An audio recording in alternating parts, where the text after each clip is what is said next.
키 확립 프로토콜을 살펴보고 있는데 키 확립 프로토콜의 요구사항은 크게 5가지로 이렇게 우리가 살펴볼 수 있습니다. 인증과 관련된 부분, 이제 인증인데 누가 참여하고 있는지 또 누가 키를 만들었는지가 중요합니다. 누가 생성했는지. 그 다음에 연습문제 풀이는 오늘 하면 너무 시간을 많이 쓰니까 연습문제 풀이만 하다가 끝날 것 같아서 연습문제 풀이는 다음 시간에 목요일날 해드릴게요. 자, 다시 그 요구사항을 키 확립 프로토콜 요구사항 관련된 얘기를 하고 있는데 요구사항 크게 5가지 인증, 용도, 확인, 최근성, 비밀성 관련된 얘기고요.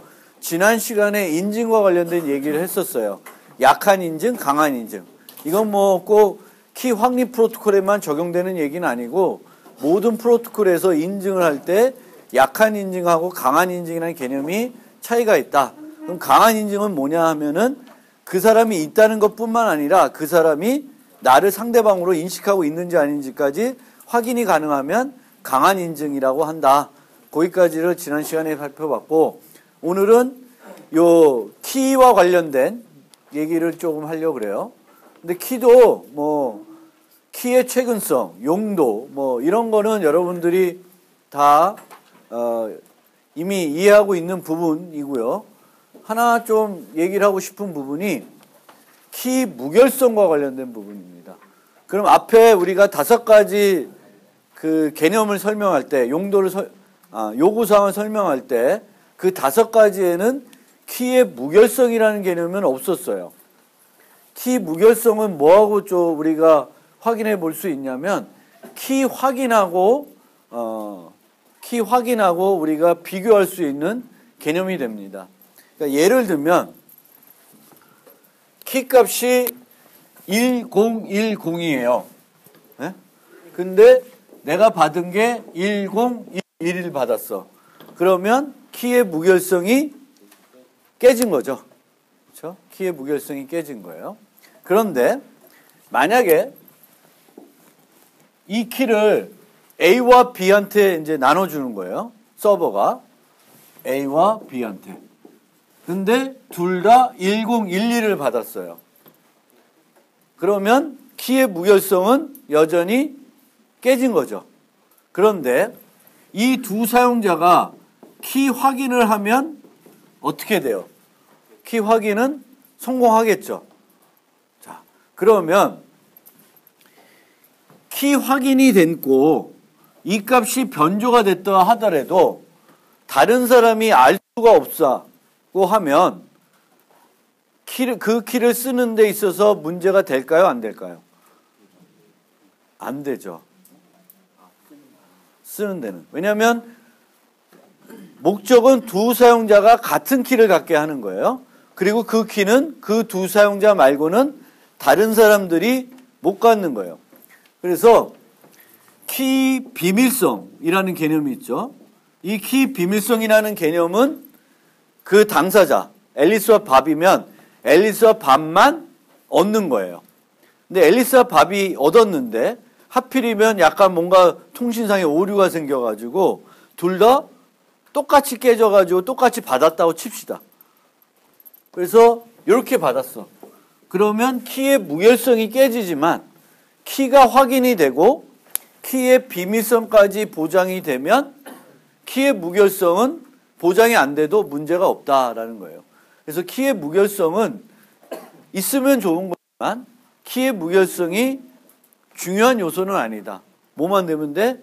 키가 확인이 돼야 되고 확인된다는 거는 쌍방이 동일한 키를 갖고 있는지 서로 확인하는 거고요. 키의 비밀성이 보장이 되면 키의 무결성은 보장이 안 돼도 괜찮다라는 개념입니다.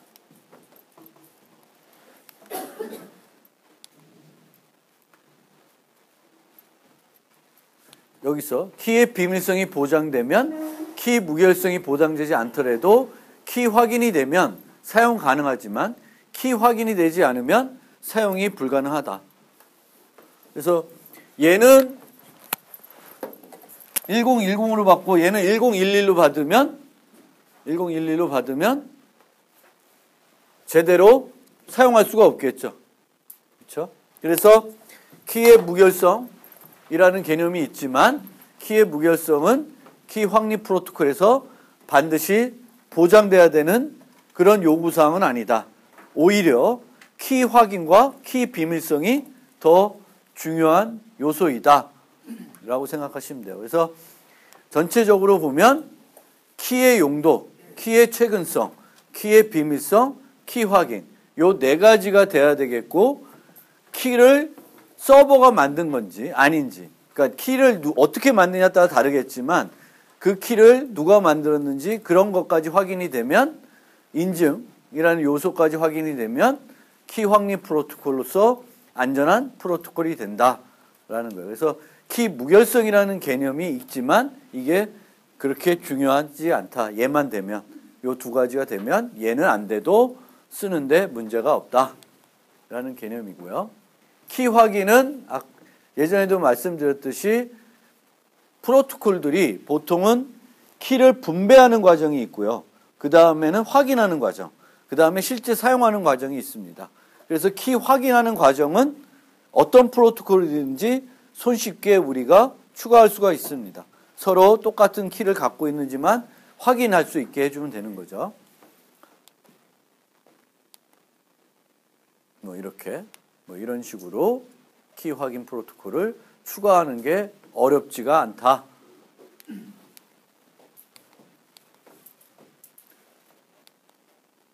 그 다음에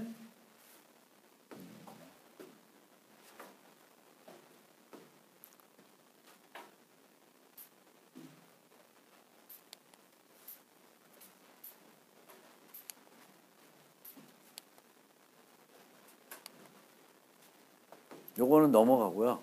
요거 하나 예제를 들어볼게요.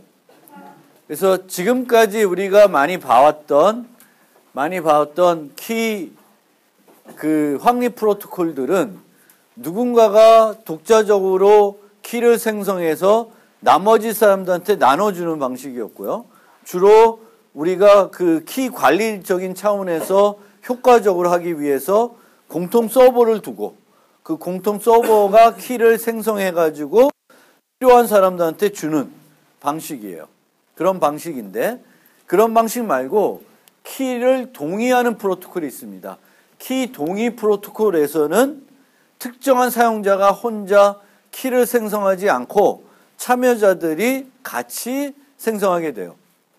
그래서 그거의 대표적인 예로 이런 DP-Hellman이라고 하는 아주 유명한 프로토콜이 있는데 이제 이 DP-Hellman 프로토콜을 좀 간단히 설명하려면 수학 얘기를 안 할 수가 없어.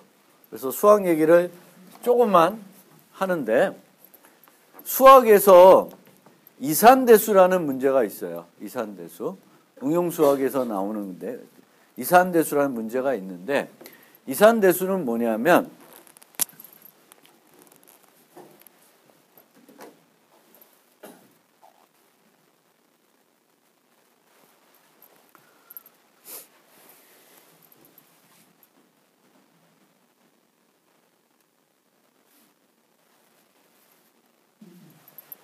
예제가 이 예제를 넣어놔야 되겠다.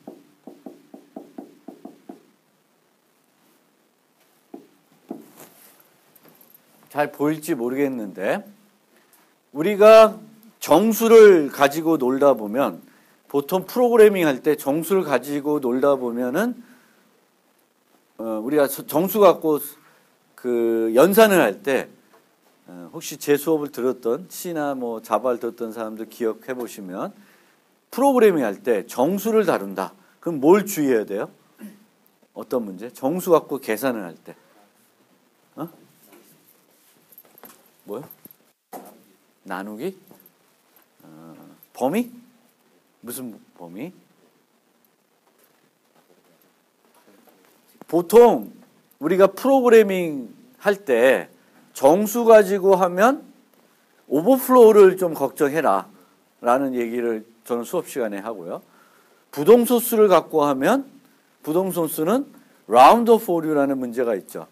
정확한 내가 계산하고 싶은 값을 컴퓨터가 표현하지 못하는 이제 그런 문제가 있어요. 근데 정수를 갖고 생각을 해보면 정수는 계속 무한정으로 커지죠. 그렇죠? 그런데 우리가 이렇게 무한정으로 커지는 수를 어떤 범위 내에서 제한을 두고 싶으면 어떤 연산을 거기다가 추가하면 그걸 할 수가 있어요. 그게 무슨 연산이에요? 어떤 정수 결과가 늘 요 범위 안으로 제한을 시키고 싶어.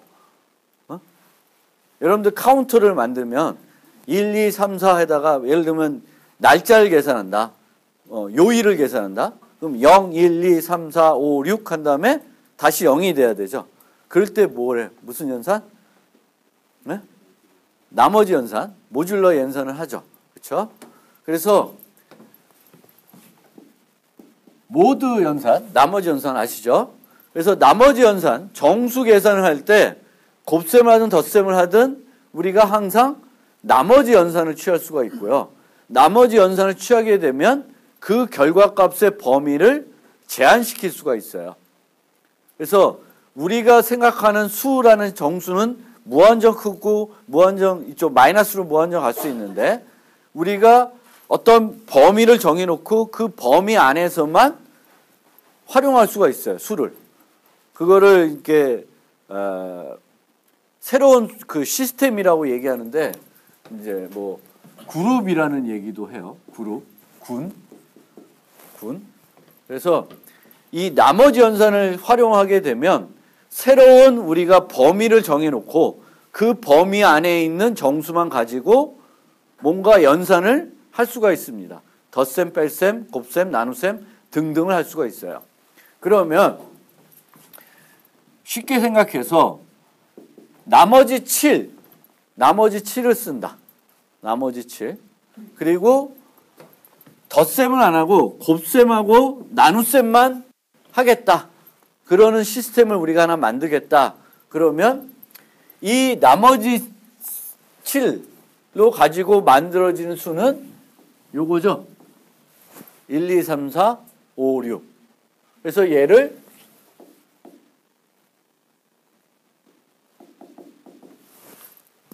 모듈러 7 곱셈으로 만들어지는 새로운 어떤 체계, 수체계예요. 그거를 이제 군이라는 표현을 하게 됩니다. 그럼 이 군에서는 어떤 연산을 쓰냐 하면은 곱하기 모듈러 7이라는 연산을 써요. 7이라는 연산을 써요. 7. 그러면 어떤 수를 갖고 와도 결국은 그 수를 모듈러 7하면 이중 안에 들어가게 되겠죠. 그리고 이중 안에 두 개를 뽑아서 곱셈을 하고 다시 모듈러 7하면 다시 여기에 들어오겠죠. 그래서 어떤 얘기를 하면 닫혀 있다 그래요. 요 집합은 요 연산에 대해서 닫혀 있다 그래요. 무슨 얘기인지 알겠어요? 닫혀 있다. 그러니까 이항 연산에 대해서 닫혀 있다. 어떤 이항 연산? 곱셈 모듈러 7에 대해서 닫혀 있는 집합이에요.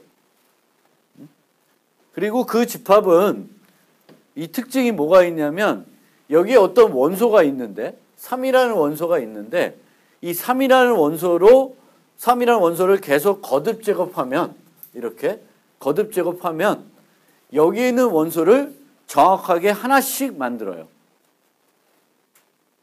3의 1승은 3, 3의 2승은 9니까 여기에는 어떤 수로 대칭이 돼요? 2로 되죠.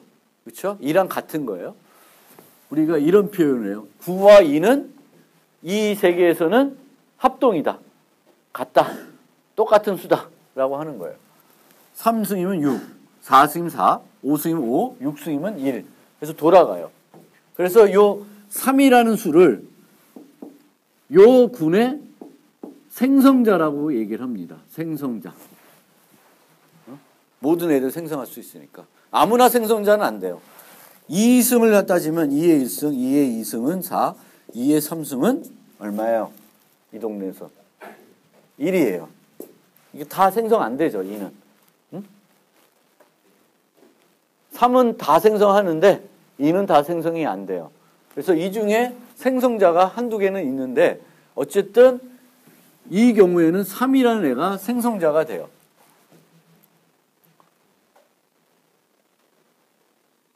그래서 이런 작은 세계에서는 제한적이지만 만약에 대단히 큰 범위의 수를 모두 하는 요 값을 되게 큰 수로 쓰게 되면 가능한 범위의 수도 대단히 커지겠죠. 그렇죠? 요 수가 되게 커지는 거예요. 뭐 512비트 수다. 그러면 가능한 수가 어마어마하게 많아지는 거예요. 그리고 거기에는 생성자가 하나 있게 되는 거죠. 있게 돼요. 그러면 군이라는 개념 좀 이해됐었어요? 군? 그러니까 우리가 원래 있는 정수를 쓰는 게 불편해서 그거를 축소시키는 거예요. 우리가 필요한 만큼으로. 근데 늘 계산했을 때 오버플로우가 걱정이 되니까 그 오버플로우 걱정이 싫어서 이제 모듈러 연산을 취한다. 그러면 이제 닫혀 있게 돼요. 그래서 이런 집합을 만들 때 가장 많이 쓰는 게 소수입니다. 소수. 소수 하나 선택을 하면 여기 있는 집합은 1부터 P-1이라는 P가 소수이면 P-1이라는 정수 집합이 생기고 요거는 모듈러 P를 하면 곱셈에서 모듈러 P 하면 늘 결과값은 요 값 중에 하나가 돼요. 그리고 이 중에 생성자를 하나 찾아낼 수가 있고요. 그럼 그 생성자를 가지고 우리가 연산을 하게 됩니다. 여러 가지 연산들을. 그러면 여기서 여러분들 이해하셔야 될 게 이 G라고 하는 애가 이런 생성자예요. 어떤 집합, 만들어진 집합의 생성자다. 그러면 G의 A승 하면 어떤 값이 되겠죠. G의 B승을 해도 어떤 값이 돼요. 그 결과가 YA, YB라고 한번 합시다. 그러면 여러분들한테 YB라는 값하고 G를 줘요. G를 주고 P도 줘. P, 요 집합을 만드는 P도 줘요. YG, P를 주고 이 B를 계산해봐라. B를 찾아봐라. 라고 하는 거예요. B를 찾아봐라. 그럼 B를 찾는 방법은, 무식한 방법은 뭐겠어요? 처음부터 다 해보는 거죠. G의 1승, G의 2승, 계속 계산해보는 거예요. 어디까지? G의 P-1 까기 전에 나오겠죠. 하나는. 그래서 다 해보면 구할 수가 있습니다. 그런데 여기 있는 수가 어마어마하게 많은 거죠. 512비트만 돼도. 2의 512승계의 수라는 거는 무지막지하게 많은 수죠. 그렇죠? 그러면 이걸 일일이 다 해보려고 그러면 몇백 년 걸리는 거예요. 연산으로 따지면.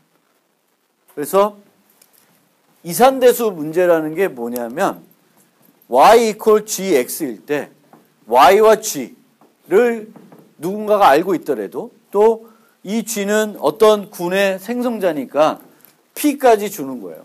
yg p를 주고 아니면 하여튼 군에 대한 정보를 주고 x를 계산해 봐라 라고 하는 거예요. 근데 그 x를 계산하는 것은 되게 계산적으로 어렵다는 것이 무슨 문제? 이산대수 문제예요. 그리고 이 이산대수 문제는 이 암호 세계에서 상당히 많이 사용되고 있는 대표적인 수학 문제 중에 하나예요. 그 암호세계에서 많이 쓰는 수학 문제가 두 가지가 있는데 하나는 인수분해 문제랑 인수분해 문제가 있고 또 하나가 이산대수 문제예요. 그러면 우리는 이런 값을 내가 교환해가지고 교환했을 때 이걸 보더라도 내가 이걸 얻더라도 G의 A승, G의 B승을 얻더라도 뭘 계산 못해요?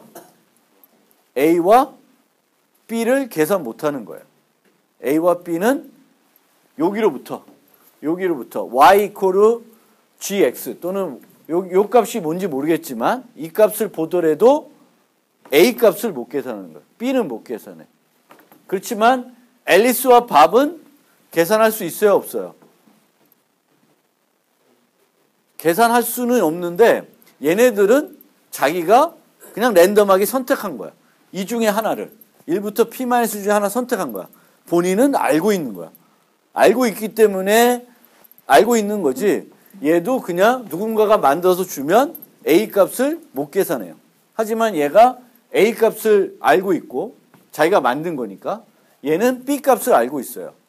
그러면 어떻게 되냐면 GA와 GB를 교환하면 얘는 요 값을 계산할 수 있어요, 없어요? G의 A, B승. 있죠. 받은 것에다가 내가 알고 있는 A로 거듭 제곱을 하면 G의 A, B승이 나오죠. 그렇죠? 이쪽은 어떻게 돼? 이쪽도 얘는 GA를 받았고 B를 알고 있으니까 뭘 할 수 있어요? G의 A, B승을 계산할 수 있어요. 그러면 양쪽이 어떤 값을 갖게 돼? 둘 다 똑같은 값을 얻게 되죠. 제3자들은 계산해낼 수 있어요, 없어요? 없습니다. GA와 GB를 알아도 G의 A, B승 값은 계산을 못해요. 왜? 이 문제가 어렵기 때문에 그렇습니다. 이산대수 문제가. 그래서 이 아이디어를 갖고 만든 사람이 D.P. 헬만이고요. 이런 식으로 교환한 다음에 요 GAB 값을 뭘로 쓰겠다는 거예요? 키로 쓰겠다는 거예요. 그러면 이런 식으로 키 확립을 하게 되면 그걸 뭐라 그래요? 키 동의 프로토콜이라 그래요. 왜? 얘가 혼자 만들지 않죠. 이 최종적인 결과값은 얘도 기여하고 얘도 기여하죠. 똑같이 기여하는 겁니다. 둘이 서로 값을 주고받아서 동일한 값을 계산하는데 두 사람 말고는 다른 사람들은 계산을 못하는 거예요. 그렇게 하는 방식이 키 동의 프로토콜이라고 하고 요 기술에는 이런 수학 연산을 쓰기 때문에 그냥 공개키 연산을 쓴다고도 얘기를 합니다. 왜냐하면 공개키 연산들이 이런 이산대수 문제들을 많이 쓰고 있어요. 어쨌든 우리가 봤던 이런 대칭 암호나 이런 것과는 조금 차원이 다른 문제들이고요. G에 A승 한다는 것은 금방 되는 건 아니죠. 계산하는 게. 거듭 제곱한다는 게. 매우 큰 정수를 거듭 제곱한다는 게 되게 어려운 수입니다. 그래서 이렇게 하는 것이 키 동의 프로토콜. 가장 유명한 키 동의 프로토콜이라고 알고 있으시면 돼요. D.P. 헬만. D.P. 헬만이 누구냐 하면 공개키 기술을 처음으로 논문으로 발표한 그 사람들이에요. 대단히 유명한 사람들이고요. 암호 세계에서는. 그런데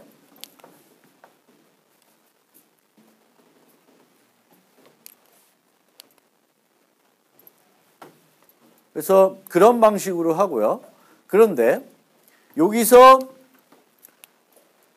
우리가 생각해 봐야 될 게 기존에 우리가 키 교환을 막 했을 때는 이런 식으로 했을 때는 요 키의 최근성을 알려주기 위해서 요 TS라고 하는 타임스탬프나 뭐 이런 난수 같은 거를 썼었죠.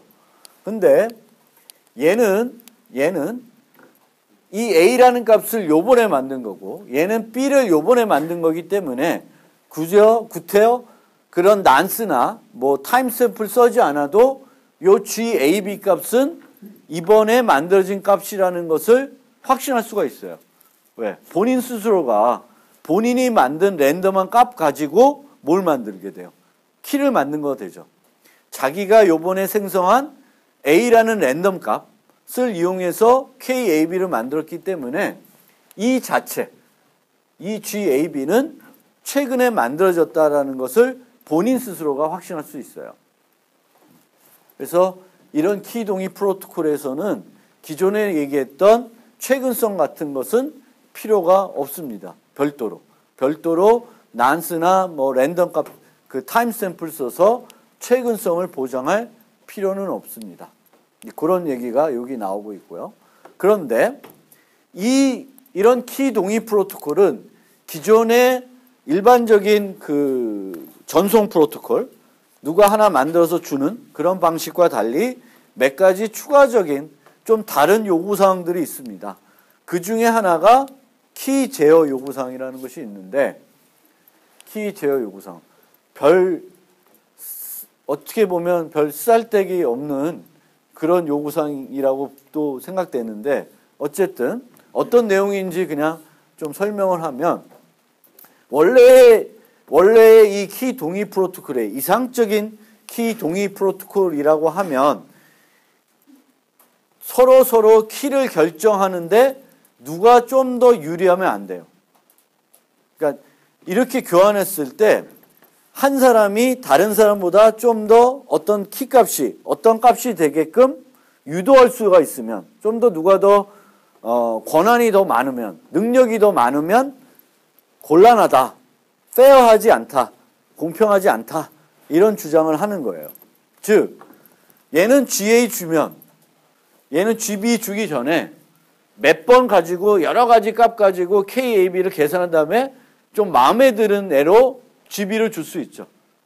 우리가 땡 하면 동시 교환합시다 라고 하는 형태가 아니라, 보통의 프로토콜은 메시지를 받으면 그 다음에 대꾸를 해요. 그렇죠?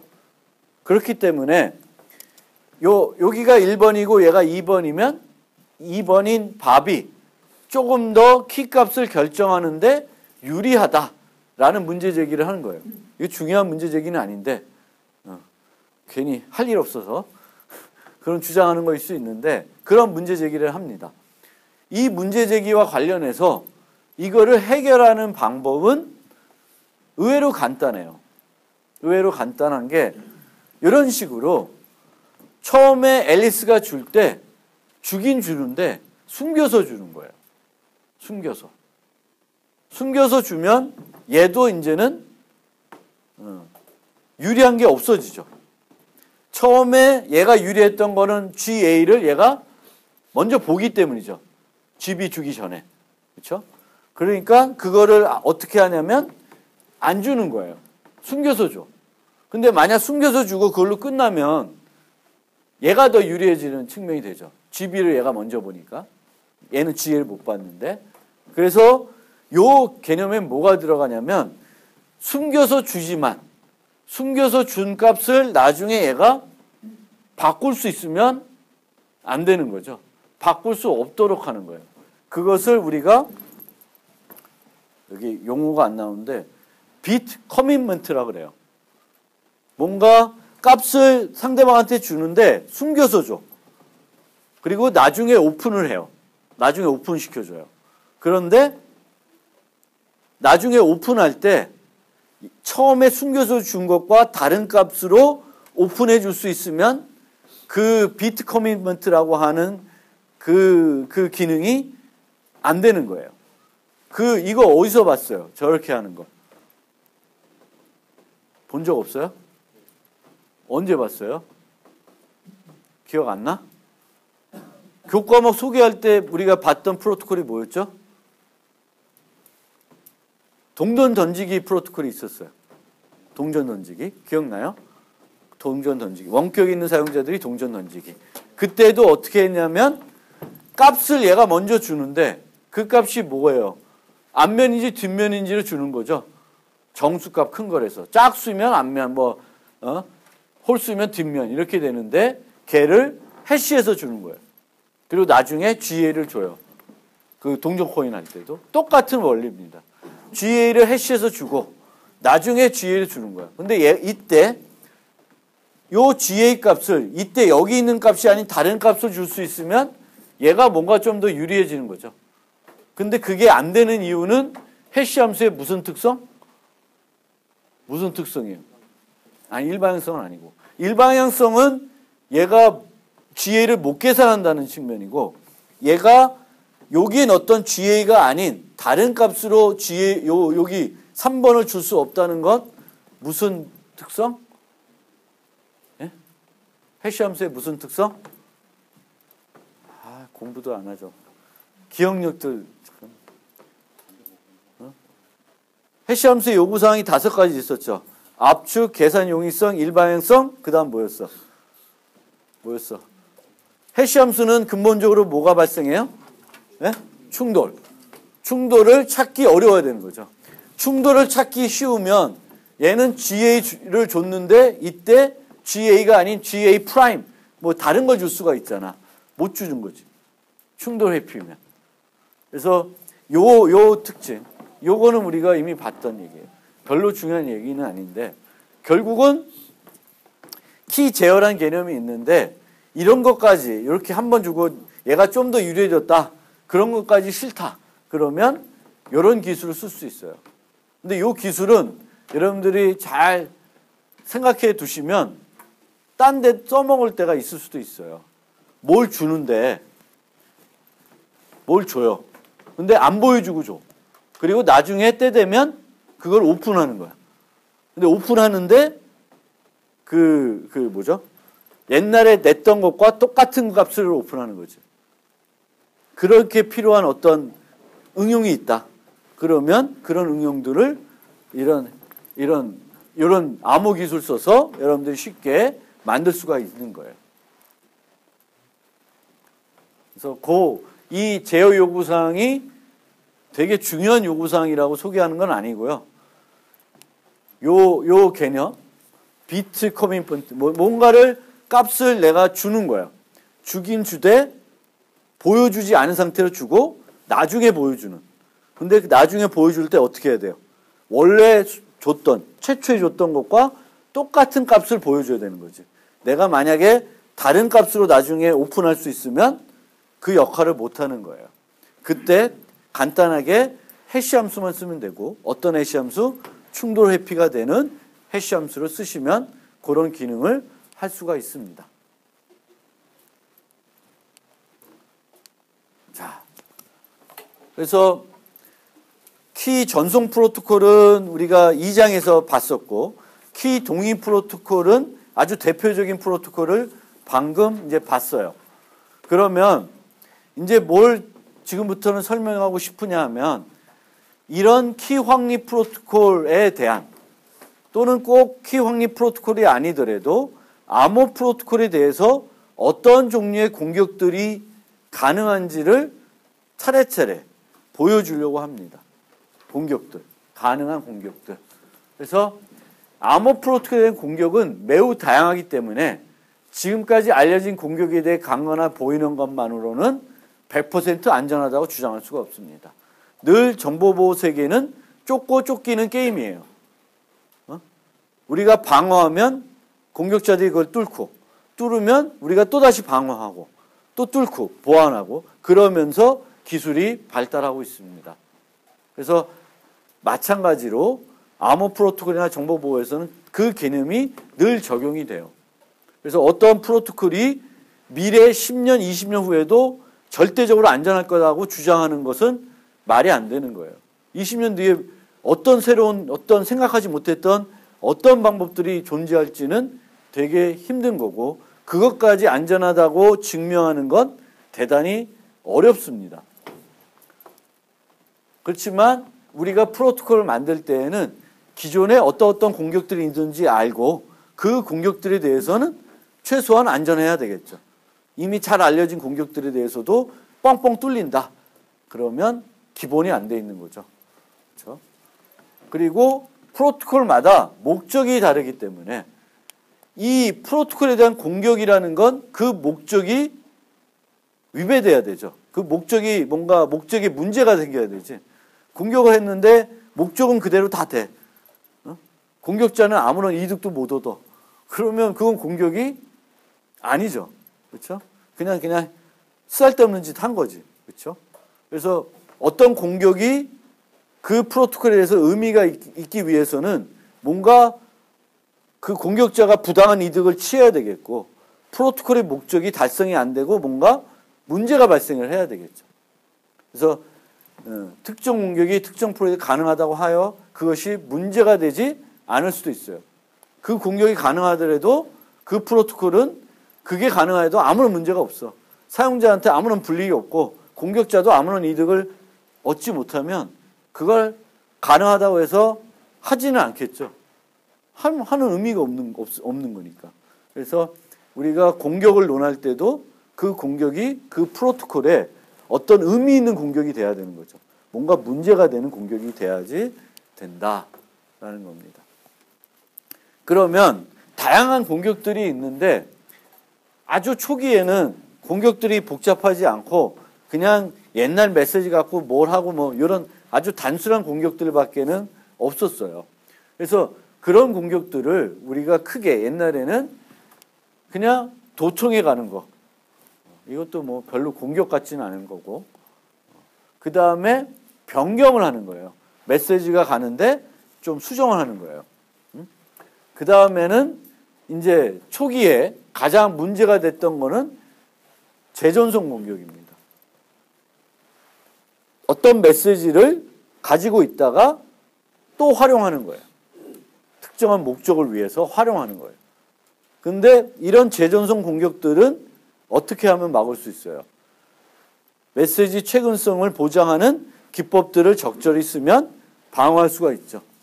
그리고 이런 재전송 공격들은 방향에 따라서 다양하게 또 분류가 될 수 있습니다.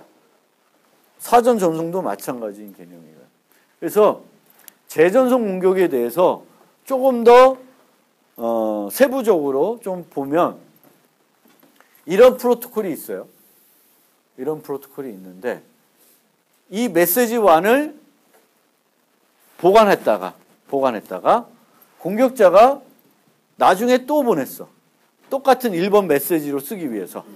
그러면 원래 이 메시지가 1번에 쓰여야 되는 거고 원래 얘가 받아야 되는 거죠. 그러면 순방향 공격이라 그래요. 그러니까 원래 목적하고 똑같은 형태대로 원래 그 메시지의 어떤 목적과 똑같은 목적으로 사용했을 경우에는 순방향이 되는 거예요. 근데 메시지 1은 이렇게 가야 되는데 만약에 거꾸로 보내서 밥한테 보내서 공격을 했다. 그러면 그거는 역방향 공격이 됩니다. 역방향. 원래 의도된 방향과 반대 방향으로 전송해서 공격하는 거. 근데 이런 역방향 공격은 이런 것이 성공하려면 전제 조건은 뭐냐면 양방향 메시지의 형태가 똑같아야 돼요. 즉, 그 결과는 뭐야? 방어 수단은 뭐냐면 메시지를 우리가 봤을 때 이 메시지의 방향이나 순서나 이런 걸 따질 수만 있으면, 확인할 수 있으면 이런 공격들은 금방 막을 수 있다는 거예요. 메시지의 방향을 우리가 프로토콜에 넣는 가장 쉬운 방법이 뭘까요? 9 사우 타임.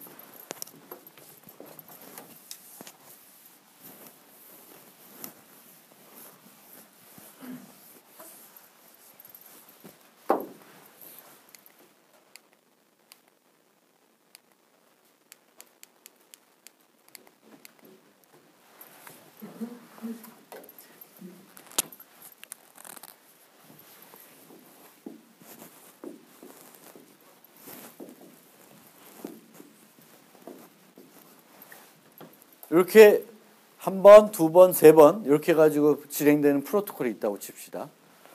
여기 앨리스고 밤. 그러면 가장 그 쉬운 이런 문제들, 이런 재전송 공격의 문제들을 막는 가장 쉬운 방법 중에 하나는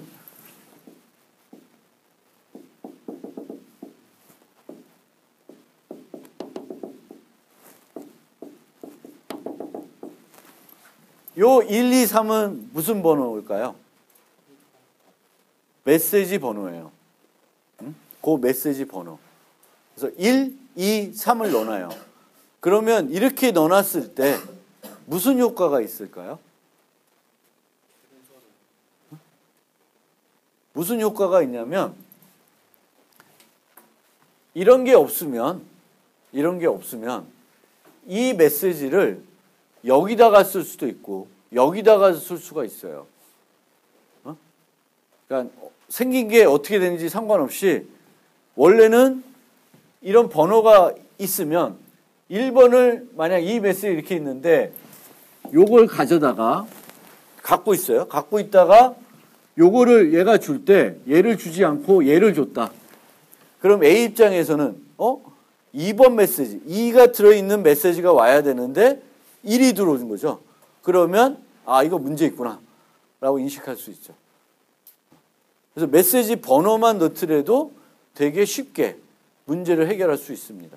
한 가지 이런 문제들. 그리고 메시지를 구성할 때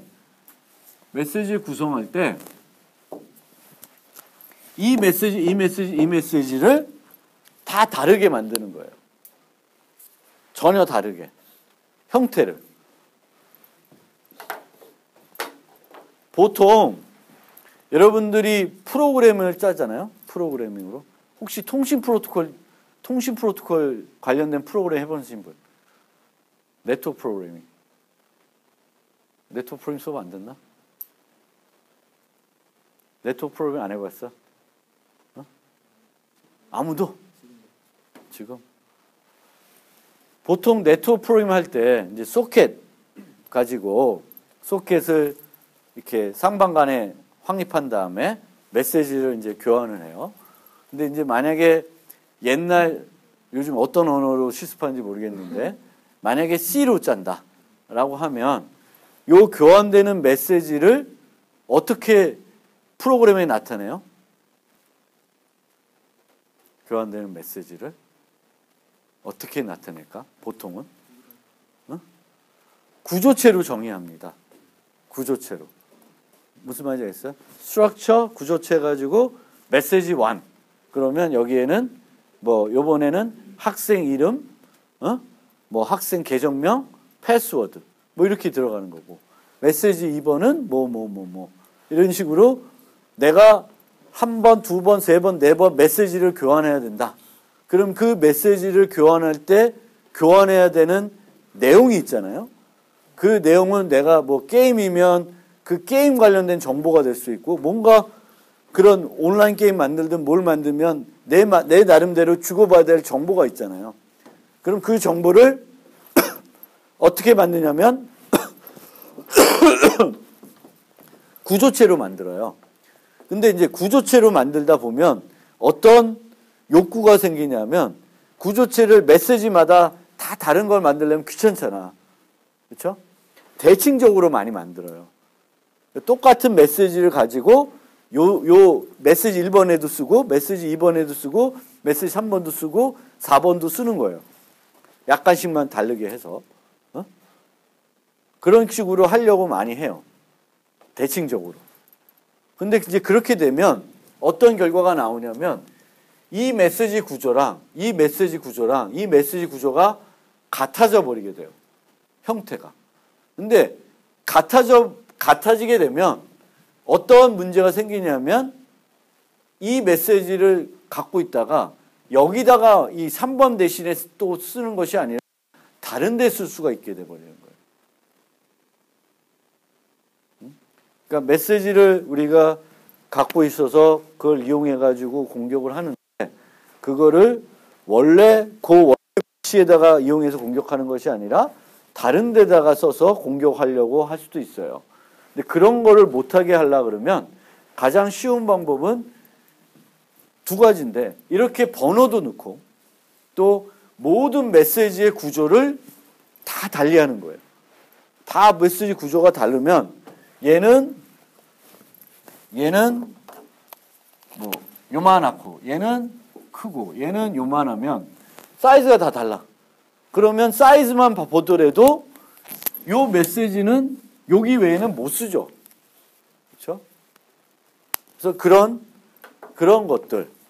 것들이 이 공격을 우리가 가정할 때 우리가 공격을 아무 생각 없이 그냥 공격과 상관없이 우리가 프로토콜들을 만들면 프로그래밍을 편하게끔 만들게 되겠고요. 그럼 대단히 이 구조들을 대칭적으로 만들어요. 똑같은 그 구조체를 여러 번 쓰면 편하니까. 메시지마다. 근데 그렇게 하게 되면 되게 이런 데서는 재전송 공격에서는 취약해질 수가 있다. 그래서 취약해질 수가 있고 보통은 이제 우리가 메시지들을 보낼 때 이미 그 사용자가 받았던 메시지일 수도 있고 못 받았던 메시지일 수 있어요. 그래서 그 분류로 억압한다 그래요. 그러니까 억압은 뭐냐면 원래 밥이 받았어야 되는 메시지인데 그때 차단시켜 놓은 거예요. 차단시켜 놓고 나중에 다시 또 메시지, 그 메시지를 밥한테 보낸 거예요. 그렇게 해서도 공격을 할 수가 있다. 그러니까 공격이 메시지 재전송 공격이라는 건 이 사용자가 예전에 한번 받았던 메시지일 수도 있고 예전에 받지 못했던 메시지일 수도 있어요. 그러니까 그런 거 가지고는 우리가 따지기는 어렵다. 그런 거 가지고 이제 방어하기는 어렵다라는 개념이 있고 재전송을 할 때 내용을 변경할 수 있고 의도를 변경할 수 있고 의도를 변경하는 경우에는 보통은 그 역방향이 될 가능성도 있습니다. 뭐 이 경우에는 순방향이지만 메시지 3을 원래 밥이 줘야 되는 건데 1번에 갖다 쓴 거죠. 그러면 원래 이 메시지의 용도하고는 다른 용도로 써서 공격을 하게 되는 거죠. 그래서 역방향은 무조건 의도 변경이 되겠고요. 원래 의도하고는 다른 의도를 얻기 위해서 하는 공격이 되겠습니다. 그리고 또 어떤 분류가 있냐면 수행 내부, 수행 외부 개념이 있는데 수행 내부는 현재 프로토콜이 진행되고 있죠. 1번, 2번, 3번, 4번 이렇게 진행되고 있는데 내가 1번에 받았던 메시지를 저 끝에 가서 한번 쓰는 거예요. 또 새로 만드는 것이 아니라 그거를 수행 내부 공격이라고 그래요. 수행 외부는 나랑 앨리스랑 밥이랑 교환하고 있는 메시지를 하나 끄집어서 찰리나 뭐 다른 애한테 써먹는 것을 수행 외부. 다른 애라고 안 해도 현재 세션하고 다른 세션에서 썼다. 앨리스와 법이랑 했던 옛날에 했던 거를 끄집어내서 다른데 또는 앨리스한테 또 썼다. 그러면 수행 외부가 됩니다. 분류할 때 수행 외부. 그러니까 수행 내부는 현재 교환하고 있다가 그 교환하는 과정에서 이용해 먹는 거고 수행 외부는 현재 막 이거 하는 것을 여기다가 쓰지 않고 다른 데다 쓰는 거예요. 다른 데가 다른 사용자끼리 할 때 쓸 수도 있고 원래 그 사용자끼리 했을 때 다시 또 쓸 수도 있고요. 그 다음에 중첩 전통 방식이 있는데 중첩은 동시에 진행되고 있어야 돼. 그러니까 앨리스가 공격자예요. 그래서 앨리스는 밥하고 막 통신하고 있으면서 캐롤하고도 또 통신을 해. 그러면서 여기 있는 메시지를 여기다 갖다 쓰는 거예요. 앨리스가 계속 하고 있는 거예요, 지금. 하고 있으면서 두 개의 프로토콜이 병행으로 수행되고 있는데 한쪽 거를 다른 쪽에다 쓰는 거예요. 그거를 중첩이라고 그러고요. 클래식한 방법은 하나가 끝난 거야. 이미 끝난 세션에 있는 메시지를 가져다가 다른 데다 쓰는 것을 정통 방식이라고 그래요. 중첩, 전통.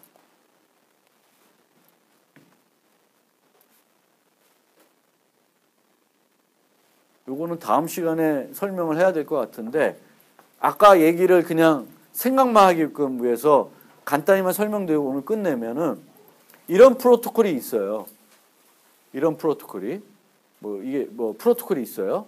그럼 이건 어떤 식으로 공격하냐면 C가 앨리스가 밥이랑 앨리스가 밥이랑 하는 것을 차단하고 C가 그걸 막아. 그러니까 앨리스는 밥이랑 지금 통신하고 싶어. 그걸 막고 C가 그걸 막은 다음에 C가 밥인 척해서 앨리스랑 통신하는 거예요. 그러면 이런 식으로 하게 되면 지금 프로토콜 수행이 두 개가 동시에 이루어지고 있는 거예요. 앨리스는 밥하고 하고 있는 것처럼 생각하고 있는데 그거를 다 공격자가 중단시키고 있고 그 프로토콜이 끝나지 않았는데 새로운 프로토콜이 시작이 돼서 공격자가 B인 척 해가지고 앨리스랑 통신을 하고 있는 거예요. 그래서 결국 끝나고 나면 밥이 있지도 않은데 앨리스는 저쪽에 있는 애를 밥으로 인식하게 되는 거예요. 그래서 이렇게 되는 게 중첩되어 있는 거예요. 중첩 공격에 해당되는 거예요. 그리고 수행은 내부가 아니라 외부로 생각하시면 돼요. 그래서 그 얘기를 다음 시간에 쭉 하면서 나머지 공격들을 쭉 보겠습니다.